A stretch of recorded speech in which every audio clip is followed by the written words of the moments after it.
ৰাম নাৰায়ণ ৰাম বহুত লোক দিনে 25 কাপ চাহ পানে যেতিয়া মোৰ বয়স 9 বছৰ আছিল সেইদিনা সমঞ্জত চাৰিওফালে পানী মুচলাৰ পিছতো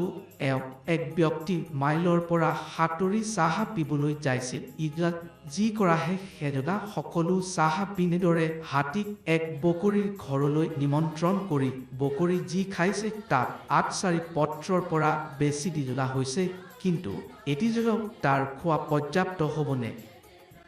তাৰ খোৱা থাকিব আমি এটিজ ডাঙৰ মনক বকৰীৰ দৰে আহাৰ দিজনে সন্তুষ্ট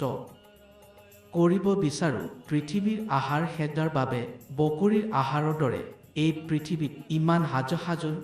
মাৰপিট ঝগড়া ভাল নলগা হেদা কিজ হৈছে হাতীক আহাৰ নেদিলে আৰু তাকে বধি ৰাখিলে হেদা অস্থিৰ হৈ থাকে মনৰ আহাৰ বজাৰত হাজাৰ হাজাৰ বা চাকৰি নহজৰ পৃথিৱীৰ সকলো আহাৰ দিলেও হেদা এক পলৰ ভিতৰত শেষ হৈ যাজক মন হেদাৰ উপযুক্ত আহাৰ নেদিলে সমস্যাবোৰৰ দ্বন্দ্ব আৰু হাজাৰ হাজাৰ অতিক্ৰম কৰি থাকে ইহাৰ আহাৰ কোনো অন্য কাৰণ নাই যদি মনৰ কাষত কোনো কাম নাই তেন্তে হেদা বহুতকৈ বহি থাকিলে এই কামবোৰ কৰে ইহাৰ পৰা অসংলগ্ন বুলি কোৱা যায়